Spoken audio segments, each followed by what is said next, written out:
Hello everyone, कैसे हैं सब लोग। आप तो आज हम स्टार्ट करेंगे हमारा सेकंड लेक्चर एवोल्यूशन की सीरीज का। ये सीरीज सीएसआईआर नेट और गेट के लिए इक्वली इंपॉर्टेंट रहेगी। लास्ट लेक्चर के अंदर हमने इवोल्यूशन का इंट्रोडक्शन देखा था, माइक्रो एवोल्यूशन क्या होते हैं और मैक्रो एवोल्यूशन क्या होते हैं। आप पहले वो वाला वीडियो देख लीजिए। उसके बाद में आज हम डिस्कस करने वाले हैं इवोल्यूशन बिफोर डार्विन। डार्विन से पहले डिफरेंट साइंटिस्ट ने क्या थ्योरीज दे रखी हैं। स्पेशली आज के लेक्चर के अंदर हम ग्रीक थ्योरीज पढ़ेंगे, स्पेशल क्रिएशन की थ्योरी पढ़ेंगे। हम उसके बाद में थेल्स की एक्वाटिक ओरिजिन की थ्योरी पढ़ेंगे, एनेक्सिमेंडर की थ्योरी पढ़ेंगे, उसके अंदर हम एरिस्टोटल की थ्योरी पढ़ेंगे और ऐसे करके हम आज टोटल 9 थ्योरीज पढ़ने वाले हैं जो डार्विन से पहले दी गई है। और उन थ्योरीज के अंदर मोस्ट ऑफ द थ्योरीज के अंदर स्पॉन्टेनियस ओरिजिन की ही बात की गई है। तो कौन कौन से साइंटिस्ट थे, किसने किसको सपोर्ट किया, किसने क्या बोला, किसकी थ्योरी के क्या पॉइंट्स अच्छे हैं, ये सब कुछ हम आज डिस्कस करेंगे। तो चलिए स्टार्ट करते हैं अब हमारा आज का session. So very first of all हमारा टॉपिक ये है एवोल्यूशन बिफोर डार्विन। डार्विन से पहले जो थिंकर्स थे, एवोल्यूशनरी थिंकर्स थे, उन्होंने क्या सोचा, उन्होंने क्या सोच करके एवोल्यूशन को एक्सप्लेन किया। तो हम ग्रीक थ्योरीज के बारे में आज डिस्कस कर लेते हैं। ग्रीक थ्योरीज से पहले हम आज सबसे पहली थ्योरी पढ़ेंगे, थ्योरी ऑफ स्पेशल क्रिएशन। इसे हम क्रिएशनिज्म भी कहते हैं, स्पेशल क्रिएशन। ये एक बहुत ही इंपॉर्टेंट और बहुत ही पुरानी थ्योरी है। इस थ्योरी को फादर सोरेज ने दिया था। वो एक मॉन्क थे चर्च के अंदर और उन्होंने ये कहा था कि जो पूरा प्लेनेट है और पूरे प्लेनेट के ऊपर जितने भी जीव जंतु हैं, जितने भी एनिमल्स प्लांट्स हैं, वो सारे के सारे जो हैं भगवान ने बनाए हैं। डेफिनेटली जब इनका समय चल रहा था तो अब लोगों के अंदर साइंटिफिक अप्रोच तो नहीं हो सकती सोचने की। तो उन्होंने भगवान को सबसे ऊपर माना। उन्होंने ये कहा कि भाई जो कुछ है वो भगवान ने बनाया है। फादर सोरेज की इस थ्योरी के अंदर ये बात कही गई है कि टोटल 6 दिन के अंदर 6 नेचुरल डेज, यानी 24 आवर का एक दिन अगर है तो 6 नेचुरल डेज के अंदर भगवान ने सब कुछ बना दिया। इसके अलावा एक और इंपॉर्टेंट चीज क्या है यहाँ की, कि जब से प्लेनेट बना है, मतलब अकॉर्डिंग टू हिम, गॉड ने जब से बनाया है तब से लेके आज तक कुछ चेंज नहीं हुआ है। Everything is static. तो ये फिक्सेटिव थ्योरी भी हो सकती है, मतलब इसको फिक्सेटिव थ्योरी भी कह सकते हैं। ये कॉन्सेप्ट था स्पेशल क्रिएशन का या क्रिएशनिज्म का। चलिए अब एक एक पॉइंट के ऊपर डिस्कस करते हैं। सबसे पहले ये चीज आपको सिंपली पूछी जा सकती है कि भाई स्पेशल क्रिएशन की थ्योरी किसने दी। तो फादर सोरेज ने दी। ये स्पेनिश मॉन्क थे एक। देखो आजकल जो है वो सीएसआईआर के अंदर भी लिस्ट मैचिंग करने वाले क्वेश्चन आते हैं। और लिस्ट मैचिंग करने वाले क्वेश्चन के अंदर आपको एक तरफ 4 लोगों के नाम दे दिए जाएंगे, दूसरी तरफ उनका कंट्रीब्यूशन दे दिया जाएगा। हम सब कुछ तो नहीं पढ़ेंगे पर उतना जरूर पढ़ेंगे जितना आपके एग्जाम के अंदर आता है। तो आपको ये याद रखना चाहिए कि कौन सी थ्योरी किसने दे रखी है। स्पेशल क्रिएशन की theory Spanish monk father sores ने दी। इन्होंने क्या कहा इस थ्योरी के अंदर, इन्होंने कहा कि पूरा का पूरा world and all it's complex organism. तो ऑल कॉम्प्लेक्स ऑर्गेनिज्म को आप यूं लगा लो कि भाई बैक्टीरिया से लेकर के ह्यूमन बीइंग तक सारा का सारा ऑर्गेनिजम्स, प्लांट वगैरह सब आ गए हैं, has been created by God in 6 natural days. अब ये बात जो है वो थोड़ा सा अजीब लगती है कि 6 दिन के अंदर सब कुछ बना दिया, पर फिर भी हर धर्म के अंदर ये चीज मानी जाती है कि जो उनके गॉड हैं उन्होंने ही सब कुछ बनाया हुआ है। हम भी तो कहते हैं सृष्टि के रचयिता ब्रह्मा जी हैं, उन्होंने सब कुछ बनाया हुआ है। तो ये इनका मानना था। खैर, हमें किसी की भावनाओं को जो है वो हर्ट नहीं करना है, जो इनका था थॉट वो हम पढ़ लेंगे। इनकी एक और बात जो इम्पोर्टेंट है, जब से प्लेनेट बना, जब से ये ऑर्गेनिजम्स बने, तब से लेके आज तक कुछ भी चेंज नहीं हुआ है। हालांकि ये चीज सरासर गलत है, लेकिन इनकी थ्योरी हम इनके नाम से पढ़ रहे हैं ना, तो जब हम किसी साइंटिस्ट के नाम से पढ़ते हैं तो हम फिर वही पढ़ते हैं जो उन्होंने कहा है, चाहे वो गलत कहा है या सही कहा है।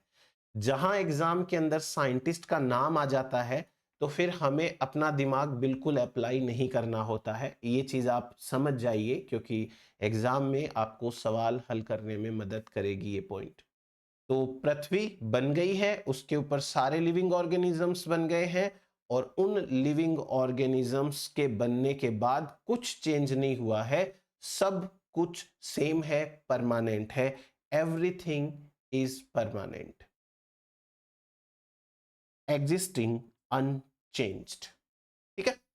अब जो इनके 6 दिन हैं, इनसे पूछा गया कि अब जरा ये बताइए कि 6 दिन के अंदर कैसे पॉसिबल हुआ इतना सब कुछ बनाना, क्योंकि प्लेनेट के ऊपर उस समय भी बहुत सारे प्लांट्स, बहुत एनिमल्स एनिमल्स थे, और बाकी ये सूरज, चांद, ये सारी चीजें भी थी। तो इन्होंने हिसाब किताब भी दे रखा है अपने अकॉर्डिंग कि किस तरीके से क्या क्या बना है। देखिए, इन्होंने कहा कि सबसे पहले दिन, फर्स्ट डे पर भगवान ने अपने लिए हेवन बना लिया, और हेवन की फर्स्ट कॉपी बना दी अर्थ।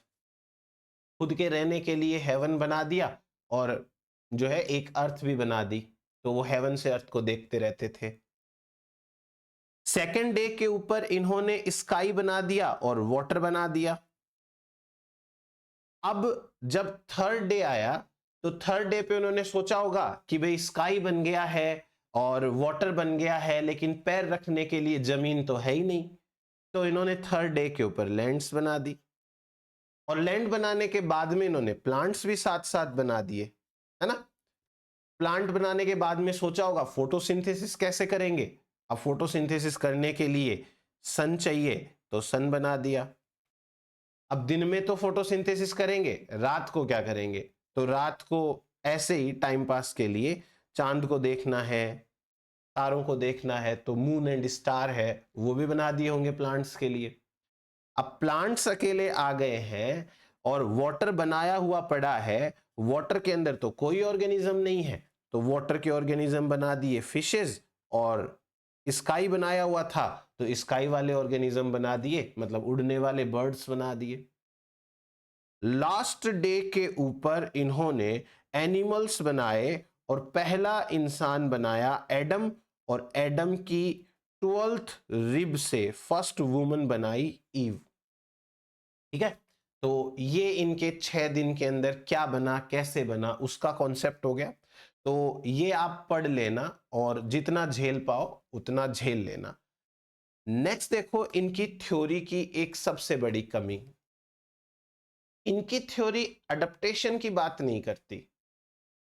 इनकी थ्योरी ये नहीं बताती कि living organisms given environmental condition के अंदर कैसे अडेप्ट करते हैं, और इसी अडेप्टेशन के बेसिस पर लोगों ने इनकी थ्योरी को डिस्कार्ड कर दिया।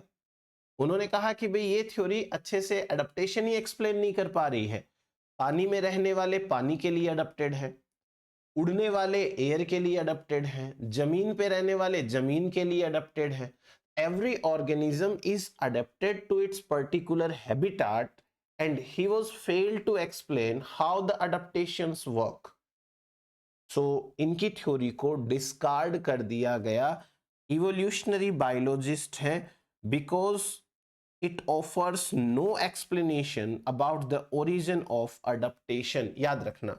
और इसी पॉइंट के बेसिस पे सीएसआईआर ने नवंबर 2020 में सेकंड शिफ्ट के अंदर क्वेश्चन भी बना दिया। क्वेश्चन दिखाता हूं मैं आपको, देखिए, ये था वो सवाल इस सवाल के अंदर आपको सिंपल सा पूछा गया है कि क्रिएशनिज्म का मतलब, अब याद रखना भैया आप, इसका मतलब होता है थ्योरी ऑफ स्पेशल क्रिएशन। हम इसके एक एक पॉइंट पर चर्चा करेंगे। थ्योरी ऑफ स्पेशल क्रिएशन, देखिए सवाल को पढ़िए, आराम से समझ में आएगा। कहते हैं कि थ्योरी ऑफ स्पेशल क्रिएशन ये रिजेक्ट क्यों करी गई बाय द एवोल्यूशनरी बायोलॉजिस्ट। इसका पहला पॉइंट है, it offers no explanation about the origin of adaptation. तो आंसर तो इसका पहला हो जाएगा, ये पहला जो है वो इसका आंसर है। अब इसके 3 पॉइंट्स और देखते हैं क्या लिखा हुआ है, समझ में तो आए। सेकेंड पॉइंट कहता है कि it suggest that all species descendant from A common ancestor. ये तो डार्विन की सी बात है, और ये बात तो इन्होंने कभी नहीं कही थी। इन्होंने तो 6 दिन के अंदर क्या बना कैसे बना वो बताया है। तो ये तो पॉइंट थ्योरी से रिलेटेड ही नहीं है, दूर दूर तक ये वाला पॉइंट तो थ्योरी का है ही नहीं। तीसरा पॉइंट देखिए, theologian have not settled on a date for the origin of life on अर्थ।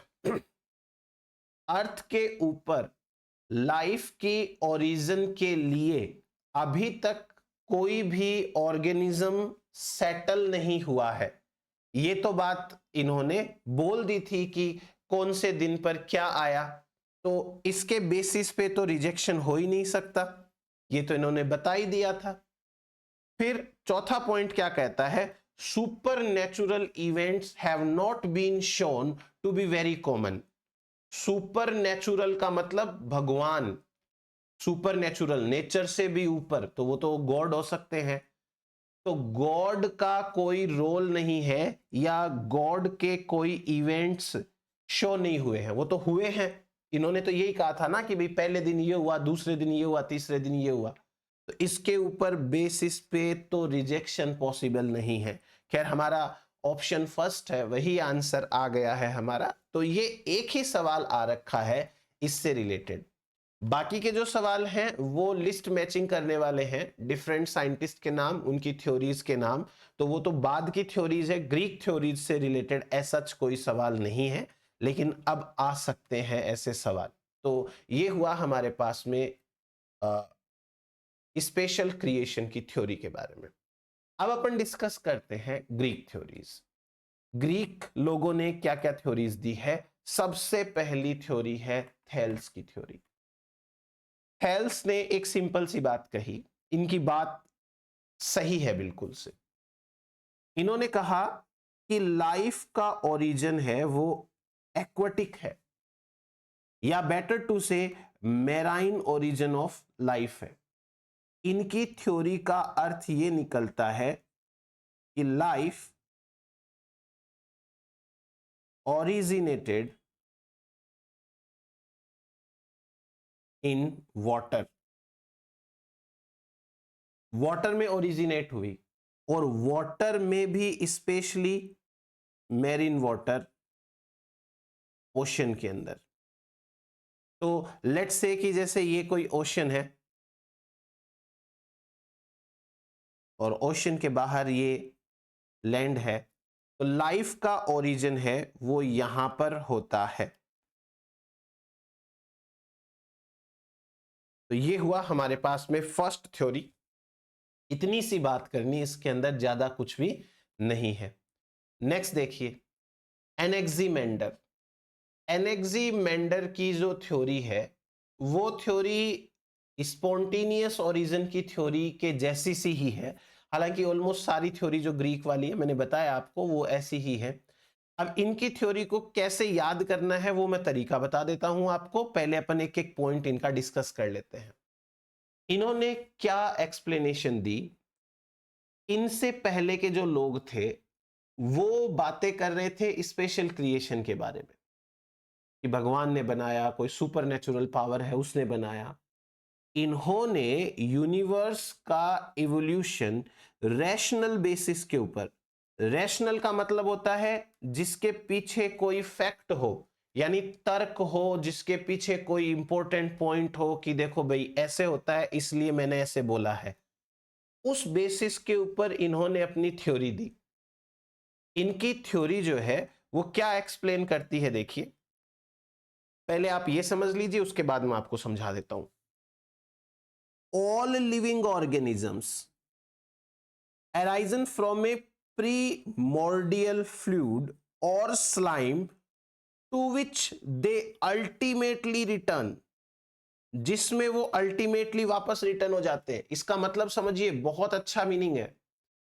हम सब लोग कभी ना कभी दार्शनिक हो जाते हैं ऐसे, और दार्शनिक होकर के हम ऐसे बोलते हैं ना कि शरीर क्या है, मिट्टी का बना हुआ है, मिट्टी में वापस चला जाएगा, बोलते हैं ऐसे।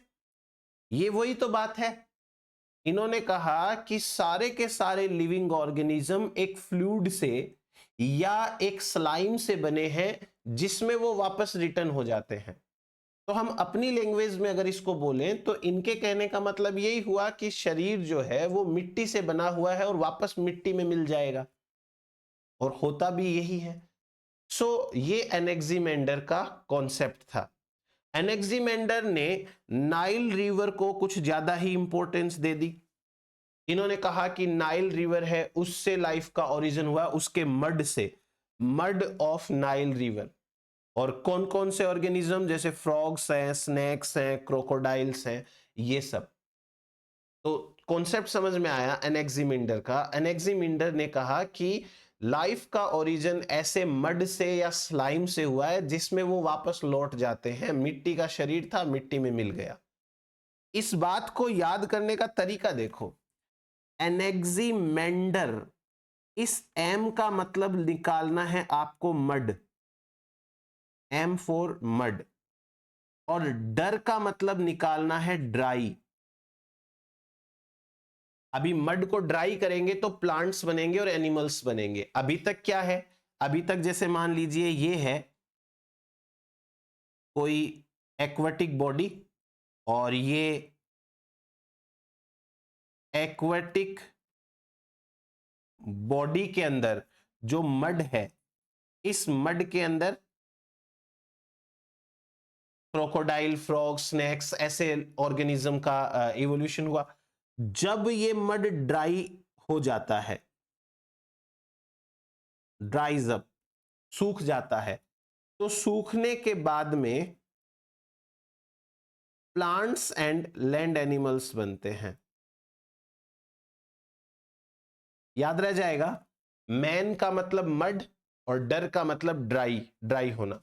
The plants and animals were formed as the mud dried. जैसे ये मड ड्राई हुआ तो प्लांट्स भी बन गए, एनिमल्स भी बन गए। ये एनेक्सिमेंडर का सोचने का तरीका था। अब it was presumed that man himself was first shaped like a fish and lived in water। यानी कि इंसान खुद पहले जल पर ही था, पानी के अंदर रहता था, फिर वो पानी से बाहर निकला, और पानी से बाहर निकला तो उस वो जल परी जैसा था ना, तो वो अपने नीचे से वो तो हटा दिया और उसके पैर आ गए, वो चलने लग गया। ये इनका सोचने का तरीका था।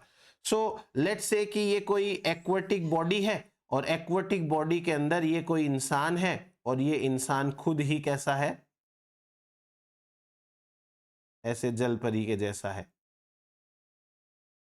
ऐसा। और फिर ये इंसान वाटर से बाहर आया, और वाटर से बाहर आया तो इसको पता लगा कि भाई जमीन पे तो ऐसे पिंस की मदद से नहीं तैर सकते, तो जमीन के बाहर रहना है तो पैर होने चाहिए, चलना पड़ेगा, तो इंसान के पैर आ गए। ये इनकी थ्योरी थी। Later he became capable of terrestrial life. बाद में इंसान टेरिस्ट्रियल लाइफ पे आया, और उसने अपना फिश लाइक कैप्सूल तोड़ दिया, जैसे बटरफ्लाई अपने लार्वा से निकलती है, और उसके बाद में ये ह्यूमन की तरह हो गया, जैसे आज ह्यूमन दिखता है। देखो बात तो कैसी कैसी कर रखी है। उसके बाद में एनेक्सिमेंडर ने एक बात कही जो कि थोड़ी सी अच्छी है, साइंटिफिक है।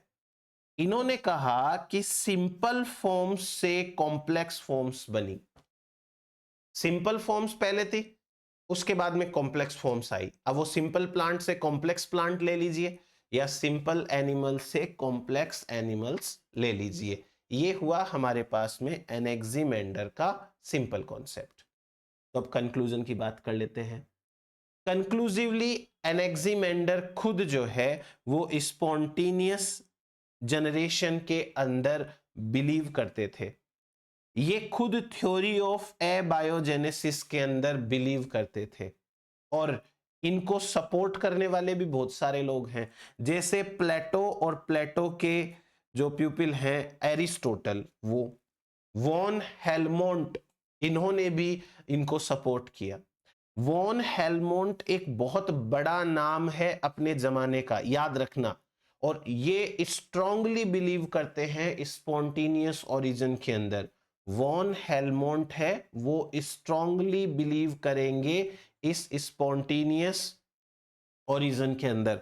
और इन्होंने एक चीज और क्लेम करी है, वो जो हम बचपन में पढ़ते थे ना, एक छोटा सा एक्सपेरिमेंट की एक शर्ट है, वो पसीने से भीगा हुआ है, उसको गेहूं के अंदर रख दिया तो उससे चूहे बन गए।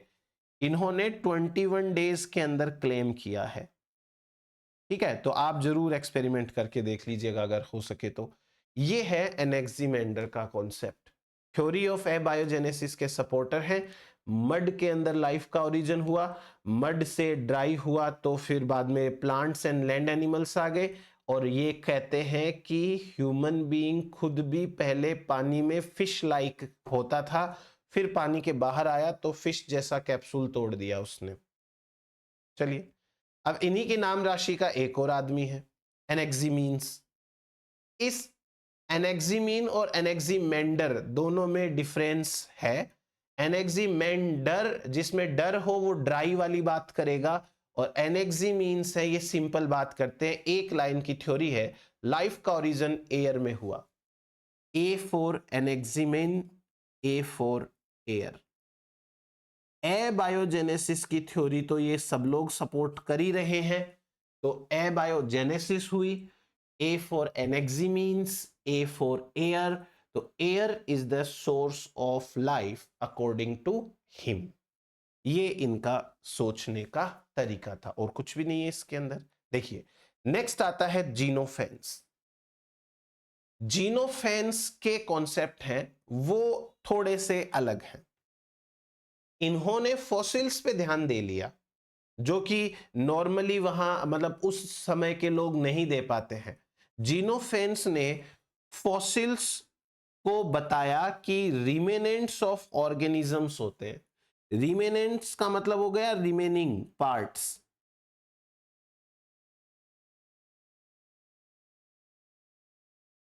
रिमेनिंग पार्ट्स यही होता है ना, एक ऑर्गेनिज्म है, उसकी डेथ हो गई, उसकी बॉडी जमीन के नीचे दब गई है, और उसके बाद में उसकी बॉडी के मैक्सिमम पार्ट्स वो डिकम्पोज हो गए हैं, कुछ पार्ट्स बच गए हैं, दैट आर नोन एज रिमेनेंट्स।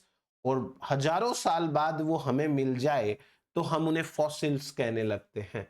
तो जीनोफेंस है, इन्होंने फॉसिल्स के बारे में बात करी थी।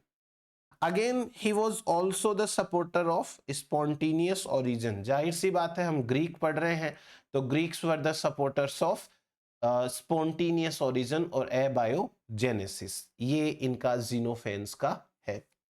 अब इन्होंने क्या कहा, इन्होंने कहा कि ये मान लीजिए एक ड्राई एरिया है, सपोज करना, हा, ये कोई ड्राई लैंड है,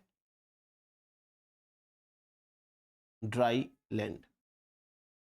और इस ड्राई लैंड के ऊपर हमें क्या मिले, हमें इस ड्राई लैंड के ऊपर एक्वाटिक ऑर्गेनिजम्स के फॉसिल्स मिले, मैराइन ऑर्गेनिजम्स के फॉसिल्स मिले। हमको ड्राई लैंड के ऊपर मछलियों के फॉसिल्स मिल रहे हैं, हमको ट्राइलोबाइट्स के फॉसिल्स मिल रहे हैं। तो अब दिमाग इन्होंने लगा लिया कि भाई ये ऑर्गेनिज्म है, वो तो मैराइन ऑर्गेनिज्म है,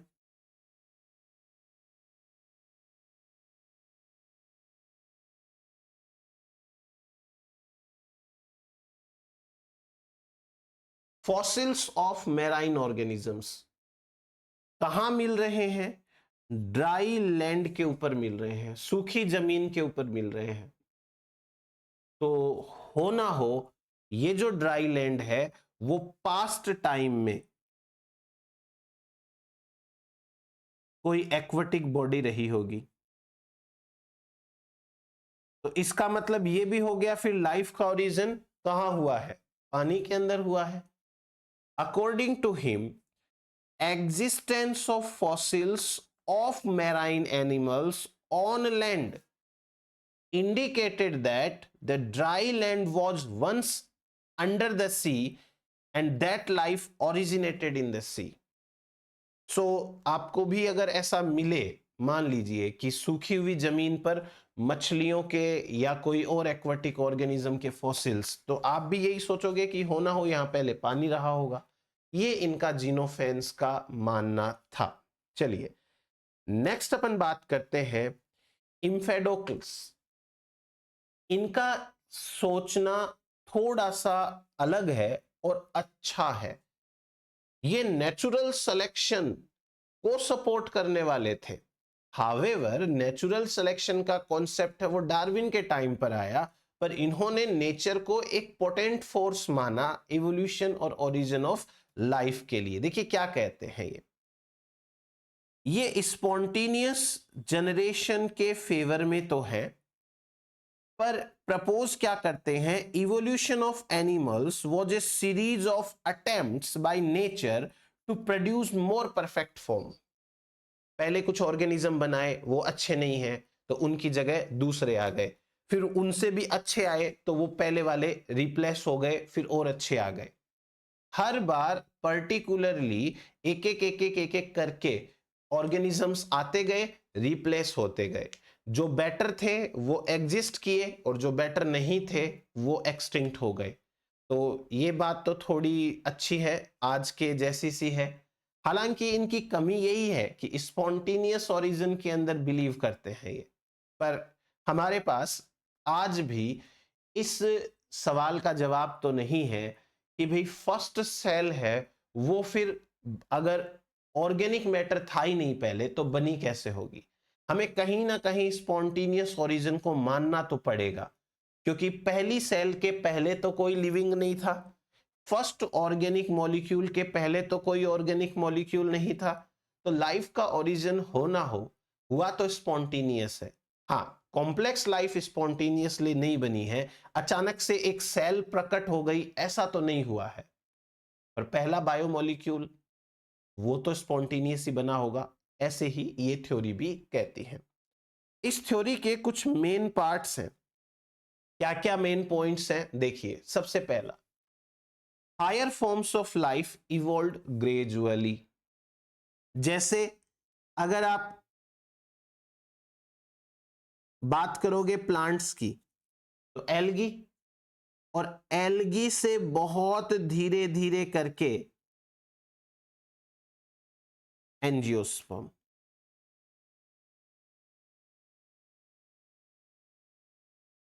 है ना, स्लोली। उसी प्रकार एनिमल्स के अंदर भी आप बात कर सकते हो।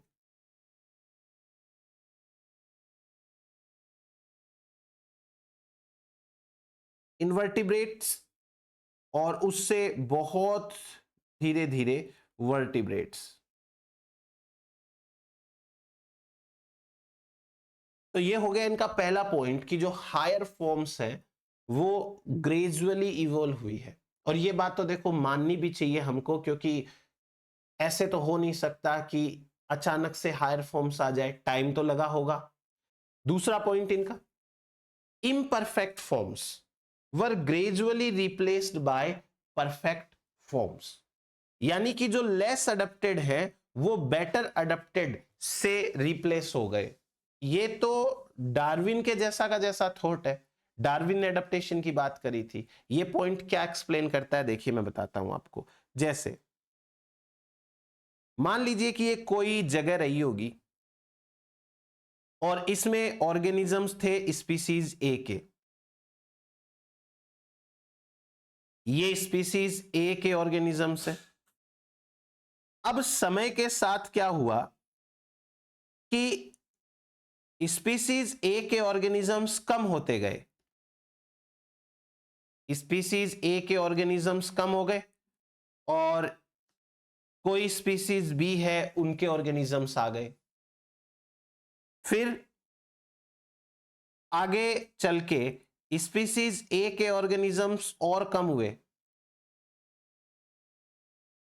और स्पीसीज बी के ऑर्गेनिजम्स और बढ़े और ज्यादा बढ़ गए। एंड फाइनली कोई कंडीशन आई और उस कंडीशन के अकॉर्डिंग स्पीसीज बी के ऑर्गेनिजम्स हैं बस वही प्रेजेंट रहे। ये है सेकंड पॉइंट। तो हम इस पॉइंट के बेसिस पे बोल सकते हैं कि the species A is less adapted and the species B is more adapted. So after a time, species A completely extinct और B जो है वो उसकी जगह ले लेती है। imperfect forms हैं were gradually replaced by perfect form। ऐसे नहीं अचानक से सारे A खत्म हो गए और उनकी जगह पर सारे B आ गए, ग्रेजुअली धीरे धीरे करके रिप्लेसमेंट हुआ है। ये है इनका दूसरा पॉइंट। अब तीसरा पॉइंट कहता है plant life came first and animal life developed later. ये बात तो हम सब आसानी से सोच सकते हैं। कैसे सोच पाएंगे कि जैसे जो एनिमल्स है उनको फूड तो चाहिए ना खाने के लिए, बिना फूड के तो एनिमल्स नहीं आ सकते, तो जाहिर सी बात है पहले कौन आना चाहिए, प्लांट्स आने चाहिए। तो पहले तो आए प्लांट्स और बाद में आते हैं एनिमल्स। ये एनिमल्स हैं वो बाद में आ गए। नेक्स्ट पॉइंट इनका क्या कहते हैं, perfect forms were produced by the extinction of imperfect forms. जो मैंने अभी आपको पिछली स्लाइड के अंदर ये बताया है कि ए स्पीसीज लेस अडेप्टेड थी इसलिए उसका एक्सटिंक्शन हुआ और बी स्पीसीज मोर अडेप्टेड थी तो वो आ गई। तो वही बात इन्होंने कहा कि जो परफेक्ट फॉर्म्स हैं वो प्रोड्यूस्ड हुई है by the extinction of imperfect forms. Let's say कि स्पीसीज ए है, इस स्पीसीज का एक्सटिंक्शन होता है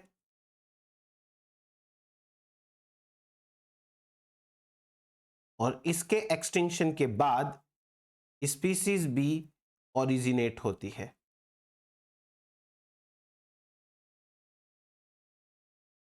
ये है इनका कॉन्सेप्ट, इनका थ्योरी। तो लास्ट पॉइंट इनके बारे में नोट डाल के, ये इंपॉर्टेंट है, आपसे ऐसे भी पूछा जा सकता है ऑप्शन के अंदर कि किन्होंने नेचुरल सिलेक्शन की थ्योरी को इनिशिएट किया या his theory had the germ of the theory of natural selection. Germ का मतलब हो गया बीज, सीड। तो नेचुरल सिलेक्शन की थ्योरी का सीड इनकी थ्योरी के अंदर है, फिर नेचुरल सिलेक्शन बन गया इससे। हावेवर क्लियरली तो इन्होंने नेचुरल सिलेक्शन की बात नहीं कर रखी है, बट जितना कहा है वो अच्छे पॉइंट्स हैं। अब तक जो हमने पढ़ा उसमें सबसे साइंटिफिक पॉइंट्स मेरे को इसी के अंदर लगते हैं। तो ये है एक और ग्रीक थ्योरी। अब बात करते हैं दो लोगों की, Plato and Aristotle. Aristotle father of zoology है, पता ही होगा। He is considered as the father of biology and zoology as well. So बात तो ये एनिमल्स की करेंगे कि भाई एनिमल्स की लाइफ कैसे ओरिजिनेट हुई।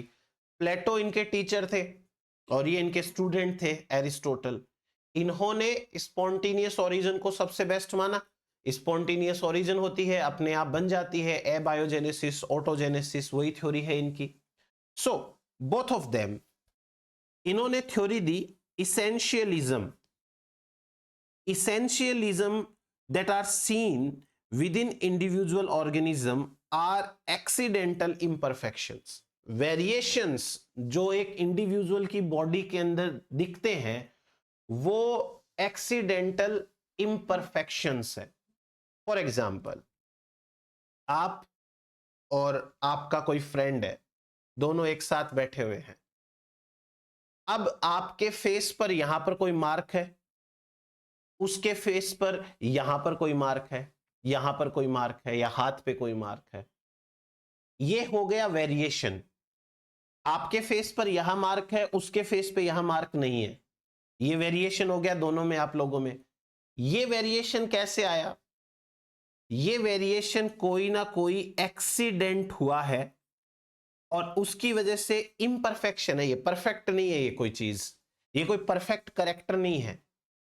तो इसे कहते हैं एक्सीडेंटल इम्परफेक्शन. ये इनका मानना था इनकी थ्योरी इसेंशियलिज्म के अंदर. Next, they believe that species are permanently fixed in the form they are. अब ये बात तो वही हो गई स्पेशल क्रिएशन वाली. उन्होंने भी कहा था कि जब से प्लेनेट बना है तब से लेकर आज तक प्लेनेट के ऊपर सब कुछ फिक्स्ड है, सब कुछ स्टैटिक है, कुछ भी चेंज नहीं हुआ है. वही बात ये भी मानते हैं कि फिक्सेटिव कॉन्सेप्ट या फिक्सेटिव थॉट है इनका. एक बार स्पीसीज बन जाए उसके बाद में कुछ चेंज नहीं होना है. They remain unchanged and do not evolve. पर फिर भी इनकी थ्योरीज पढ़ी जाती है. चलिए कोई नहीं. एरिस्टोटल, अब अकेले की बात करते हैं. इनकी क्या कहा इन्होंने, वही सारा जो अपने सामने है यहां पर. एरिस्टोटल स्पॉन्टेनियस ओरिजिन के ऊपर बिलीव करेंगे.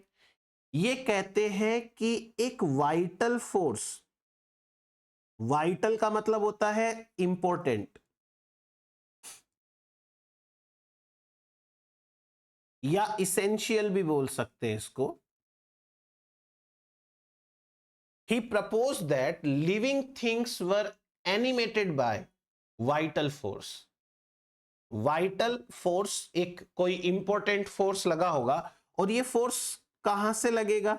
ऑब्वियस सी बात है, नेचर से लगेगा, बाय नेचर. तो नेचर का कोई वाइटल फोर्स है और वो वाइटल फोर्स काम करता है तो लाइफ का ओरिजिन हो जाता है. एकदम स्पॉन्टेनियस बात है ये. इन्होंने ये सजेस्ट किया कि ऑर्गेनिजम्स को हम एक सीक्वेंस में अरेंज कर सकते हैं. सिंपल ऑर्गेनिज्म को पहले रख लेंगे, उससे हायर, उससे हायर, उससे हायर. ये बात अच्छी है इनकी. तो इनके अकॉर्डिंग सबसे पहले सिंपल ऑर्गेनिजम्स रखे जाते हैं,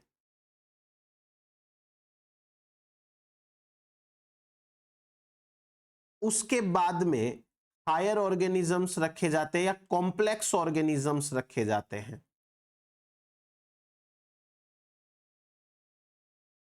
कॉम्प्लेक्स ऑर्गेनिजम्स, और इसके बाद में more complex organisms. Complex organisms, इन्होंने ह्यूमन बीइंग को सबसे कॉम्प्लेक्स माना और इन्होंने क्या किया, ह्यूमन को सबसे टॉप के ऊपर रखा हुआ है. देखिए कैसे.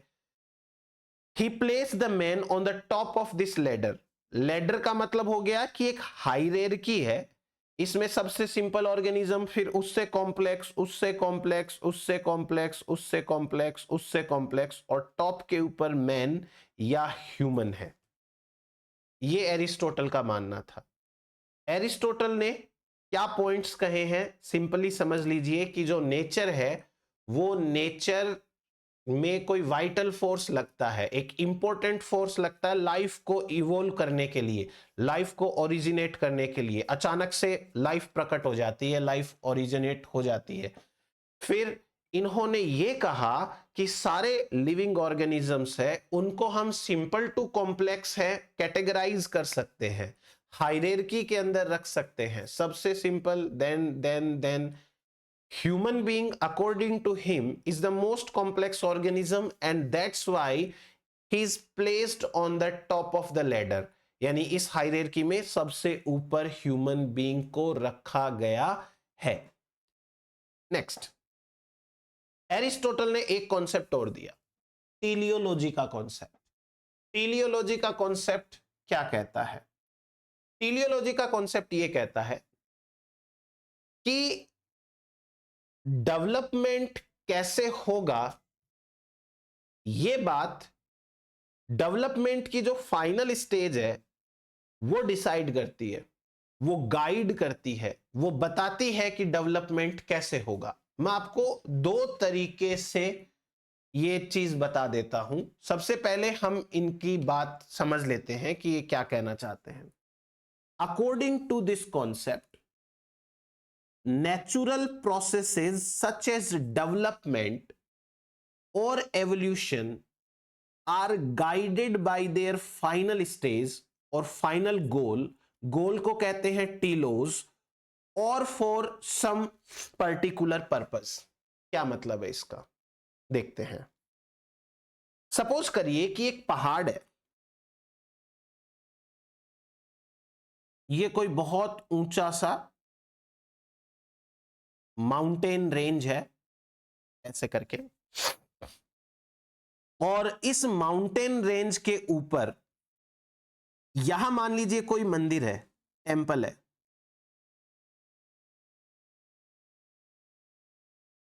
ये कोई मंदिर है, हमको इस मंदिर के अंदर जाना है। तो अब इस पहाड़ के मंदिर पर जाने के लिए एक रास्ता बनाया जाता है। आप अपनी जर्नी यहां से स्टार्ट करते हैं और यहां से एक रोड बना दी।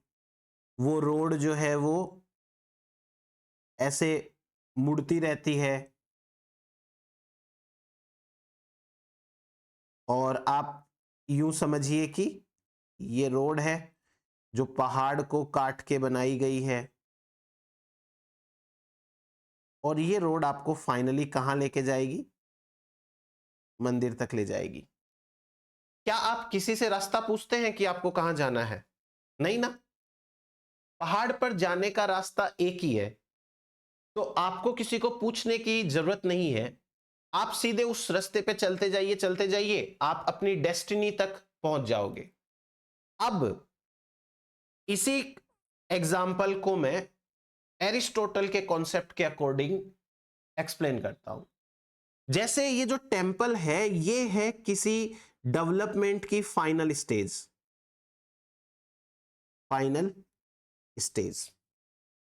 और ये जो पाथ है वो पाथ है डेवलपमेंट प्रोसेस। ये डेवलपमेंट प्रोसेस है,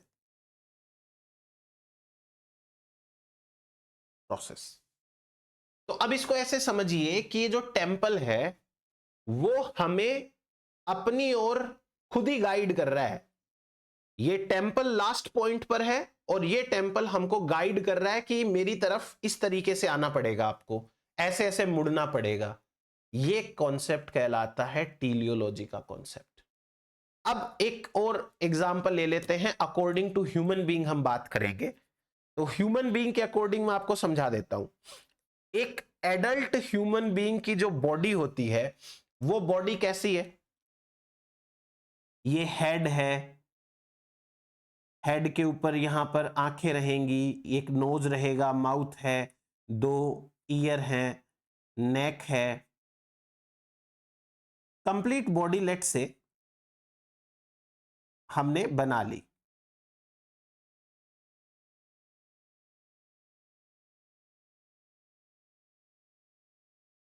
ये जो ह्यूमन की बॉडी है,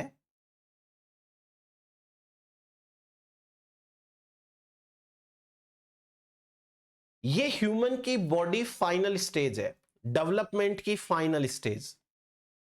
और अब एक ह्यूमन बीइंग की लाइफ का शुरुआत, इनिशिएशन, स्टार्ट कहां से होता है? एक जाइगोट से। जाइगोट से लेकर के एक एडल्ट ह्यूमन की बॉडी बननी है, तो कहां पर क्या बनेगा, उस चीज का डिसाइड कौन करेगा, एडल्ट बॉडी खुद करेगी। एडल्ट बॉडी खुद ही डेवलपमेंट प्रोसेस को गाइड करेगी। जब एम्ब्रियो बन रहा होगा, कहां हाथ बनाना है, कहां पर आंखें बनानी है, कहां पर कान बनाना है।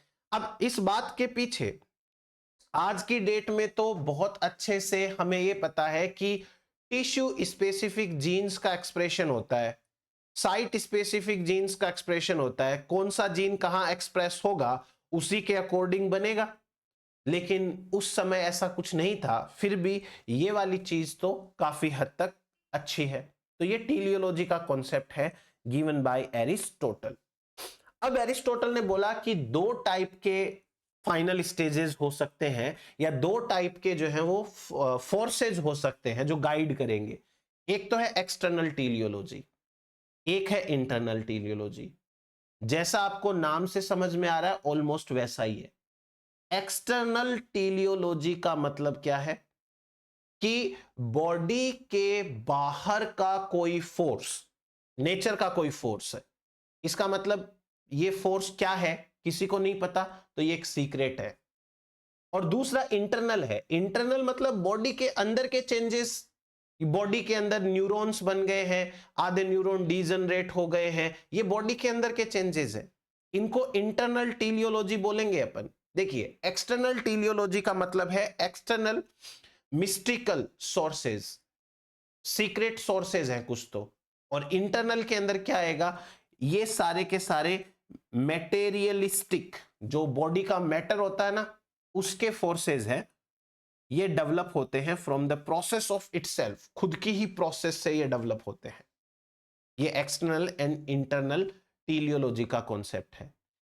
एरिस्टोटल ने एक एग्जांपल और दिया इसके लिए कि प्लांट्स हैं वो फोटोसिंथेसिस करने में इंगेज होते हैं, और जो एनिमल्स हैं वो अपना फूड सर्च करने में इंगेज होते हैं।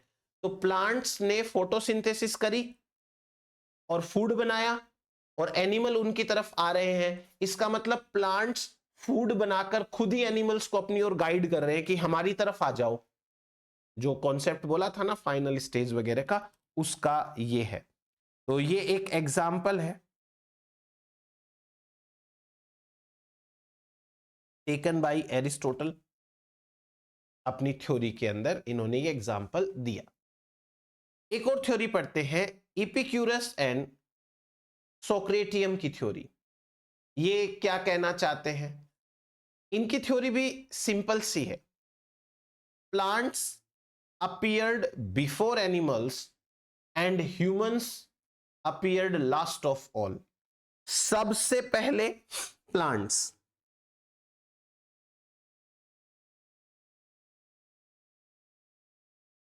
फर्स्ट ओरिजिन किसका है, प्लांट्स का। देन कौन आए, एनिमल्स। लास्ट ओरिजिन किसका है, ह्यूमन का।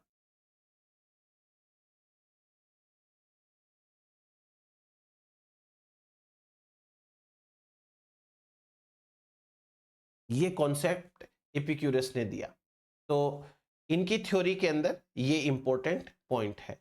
तो आज के लेक्चर के लिए हम इतना ही करेंगे। ये ग्रीक थ्योरीज थी, होपफुली आपको पसंद आई होंगी।